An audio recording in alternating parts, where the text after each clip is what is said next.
साथियों नमस्कार, मैं रीमन नैन भाई। बहुत सारे समय बाद एक बार फिर आप सबके बीच में लाइव आई हूँ और इस पेज से जुड़ने की थोड़ी सी कोशिश करी है।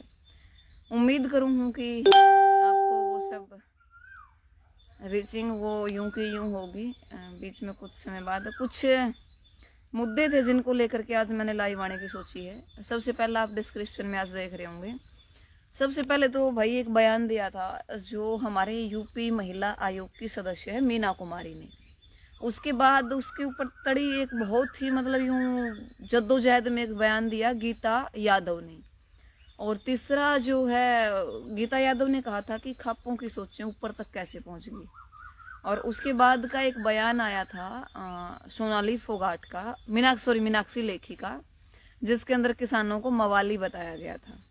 और उसके बाद एक बयान आया था हमारे हिसार की जो सोनाली फोगाट, जो खुद को एक बहुत बड़ी नेता कहती है और वो ये कहती है कि मैं किसानों के लिए कुछ भी कर सकती हूँ। मतलब किसानों की आवाज़ को आगे लेके जाती हूँ। तो सबसे छोटी सी बात इन चीज़ों के अंदर मैं आप लोगों के ज़रिए, आप लोगों के माध्यम से सिर्फ आज अपने विचार रखने के लिए आई हूँ। और मैं मतलब सबसे बड़ी बात, मीनाक्षी लेखी ने जो कहा था मवाली किसानों को, और उसे बहुत सारे मतलब ऐसी बातों का, कुछ लोग तो देखिए ऐसे होते हैं मेरे ख्याल से जिनको सही गलत से कोई मतलब नहीं होता और जो सिर्फ ये चाहते हैं कि हमें टीआरपी मिले, किसी भी तरीके से मिले। ठीक है, उन चीज़ों को लेकर के, सारी चीज़ों को लेकर के बातचीत हुई, बातें हुई लेकिन एक छोटी सी बात जब हम लेकर के चलते हैं उसके अंदर ये है, फर्स्ट टाइम किसानों को क्या बोला गया कि ये दारूबाज हैं। भाई ना तो देखिए वो मतलब कि लिया के पियांदी किसाना ने, और अगर किसान दारू पीवे भी तो इसकी रड़कता रखी होगी, क्योंकि तामे भी तो शाम सांझ ने बैठ के रोज पार्टी में दारू पियो हो। और किसान नाचे हैं, वो एक मैं कहूँगी एक लिमिट में रह के नाचे है। इस चीज़ से तो हमें दिक्कत नहीं होनी चाहिए कि किसान नाचे हैं, वो एक लिमिट में रह के नाचे है। और उस लिमिट में रह के नाचे पे जो एक सभ्य तरीके से मैं कह सकती हूँ, अगर किसान आज ट्रैली में एसी लगा रहा है तो तारे किसी आग लगी, वो खुद की पीछे की लगा रहा है, ना कि तारे पीछे की लगा रहा है।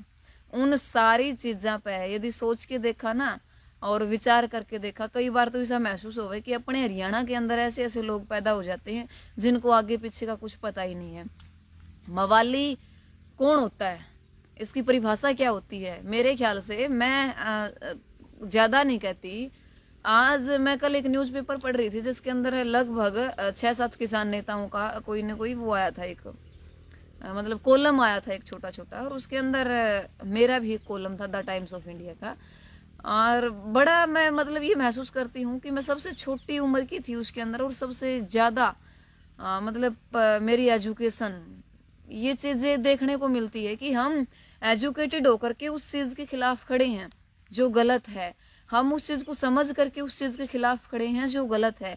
लेकिन उस चीज़ के समर्थन में आना और उस चीज़ के खिलाफ जाना, सबसे बड़ी बात मैं कहूँगी कि हम समझ करके खड़े हैं। सोनाली फोगाट की जो एजुकेशन है, यूपी आयोग की जो महिला अध्यक्ष उसकी जो एजुकेशन है, गीता यादव की जो एजुकेशन है, या मीनाक्षी लेखी की जो एजुकेशन है, अपने इशाराड़ी की जो एजुकेशन है, वो मतलब वो सिर्फ क्या करती है, उन लोगों को टीआरपी चाहिए, उन्हें अच्छे माड़े की परख नहीं है, उन्हें नहीं पता कि ये चीज़ सही है या गलत है, उन्हें सिर्फ टीआरपी चाहिए। और टीआरपी सिस्टम उनका ऐसा होता है, जो एक बार महाराष्ट्र की तरफ चला जाता है ना, उसको नेम और फेम की जो वो एक आग लगी होती है, उसके मन में ये होता है कि मुझे नेम और फेम मिले, चाहे तरीका मैं कोई भी चुनूं।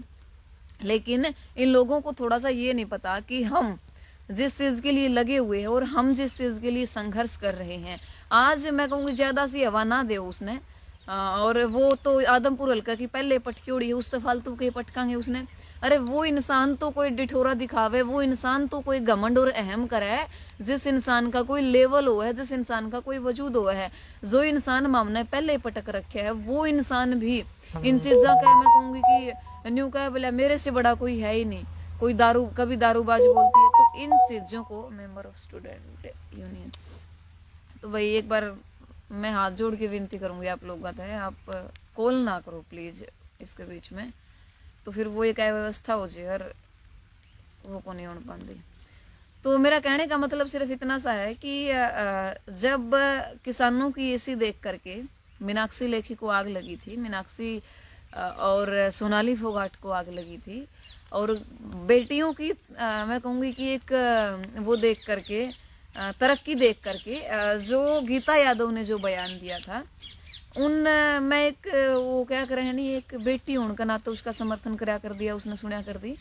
और इस मामले में और इस मुद्दे में आज से नहीं, जब से हम लगे थे इस समाज के अंदर, जब हम लगे थे, तो ऐसी चीजों का मैंने हमेशा बोला है कि इस प्रदेश के अंदर आज हम किसान आंदोलन को लड़ रहे हैं पूरे देश के अंदर। और ये जो आंदोलन है, ये किसी एक इंसान का आंदोलन नहीं है, किसी एक नेता का आंदोलन नहीं है। ये आंदोलन देश के अंदर मैं कहूँगी 90 लाख करोड़ जो किसान साथी हैं, उन किसान साथियों का आंदोलन ये है, किसी एक इंसान का आंदोलन नहीं है। जब कोई भी आंदोलन या कोई भी फैसला लिया जाता है, वो मात्र संयुक्त किसान मोर्चे का फैसला नहीं होता, उसके अंदर वो सारे किसान साथी शामिल होते हैं, उसके अंदर उन सभी किसान साथियों की भावनाएं जुड़ी होती है, जो किसान सरदारी से जुड़ा हुआ है, जो किसानों से जुड़ा हुआ है। और उसके ऊपर फिर आपको दिक्कतें हो जाती है हमारी ट्रेलियों के अंदर, यदि ऐसी है तो क्यों है। आज के हर एक किसान परिवार के अंदर वो आज इतना मैं कहूँगी कि एक खुद के ऊपर इतना डिपेंड हो चुका है। आज हर एक किसान परिवार के अंदर वो एसी वाली गाड़ियों में भी चलता है, उसके घर में भी एसी है। और यदि हमने व्यवस्था कर दी, तो तेरे बाप से पैसा लेके व्यवस्था नहीं की हमने, तुमसे पैसा लेके व्यवस्था नहीं की। जो व्यवस्था की है वो किसान साथियों ने एकजुट होकर के की है वो व्यवस्था।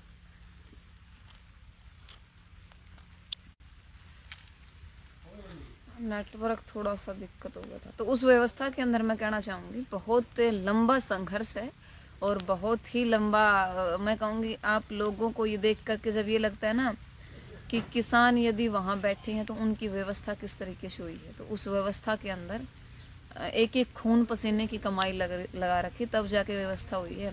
मतलब भले कवारे लोग उड़े बैठे हैं, तो ये बातें कहने की नहीं होती, ये बातें अपने और आपके विचारों को दर्शाती है। मैं बहुत दिन हो गए थे मैंने फेसबुक पर लाइव आए, और मैंने यूँ सोचा था कि अगर हम इन चीज़ों को छोड़ देते हैं, बोलना छोड़ देते हैं गलत के खिलाफ, तो इस गलत को और बढ़ावा मिलता है।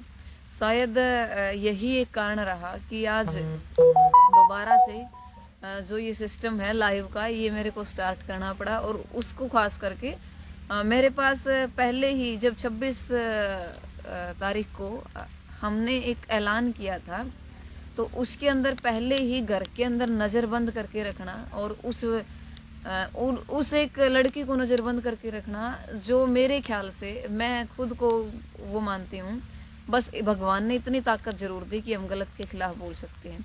लेकिन हमने कभी किसी का कुछ बिगाड़ा नहीं, किसानों की आवाज़ उठाई, किसानों के बीच में जाके उठाई है।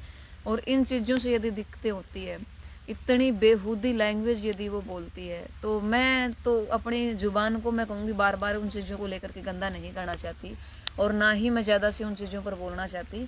मात्र मैं कहूँगी 7-8 मिनट में 200 लोग आप मेरे साथ जुड़े, और आपने जो ये एक मैं कहूँगी कि एक साथ दिया। ज़्यादा सी आजकल मैं बोलने से परहेज ही करती हूँ, क्योंकि मैं जब भी बोलती हूँ तो कोई ना कोई वो मुद्दा बन जाता है, और मैं नहीं चाहती कि इन चीज़ों के अंदर कोई ऐसा मुद्दा बने जो किसान आंदोलन को ठेस पहुँचाए या किसान आंदोलन के अंदर बाधा उत्पन्न करे।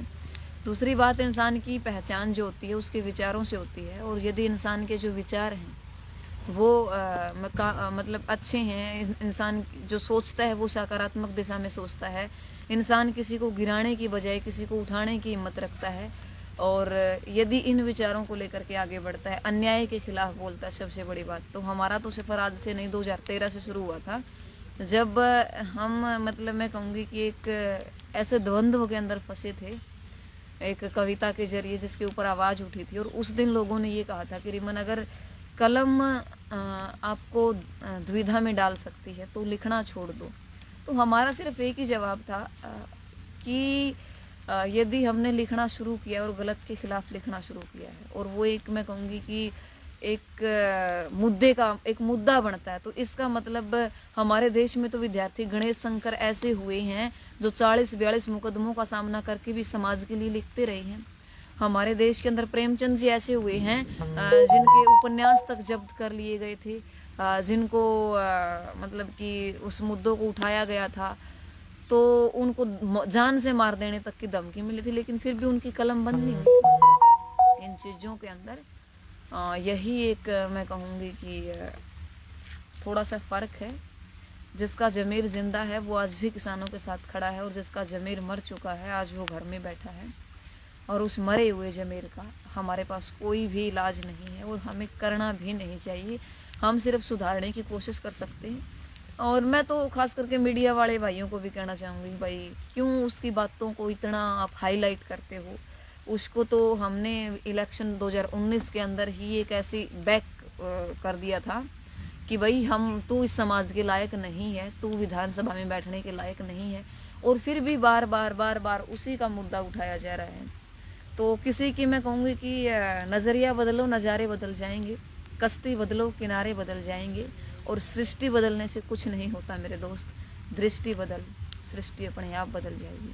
तो इस सृष्टि को बदलने के लिए सबसे पहले हमें दृष्टि बदलनी होगी, और तब जा कर के आगे की रणनीति बनानी होगी। समाज के अंदर बहुत सारे लोग ऐसे हैं जो अच्छा बोलते हैं, माड़ा बोलते हैं। आज से 3 साल पहले मैं खूब लाइव आया करते थे फेसबुक पर।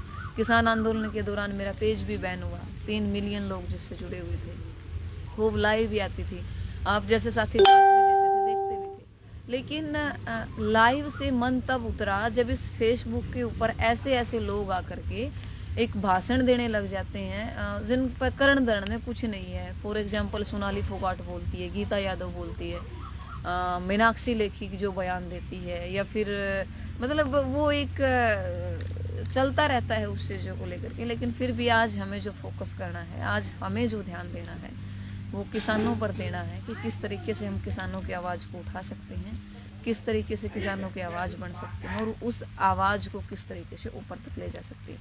बाहर में बैठी हूँ, बारिश का मौसम है, फिर कभी मिलेंगे, तब तक दीजिए इजाज़त। जय हिंद, जय भारत।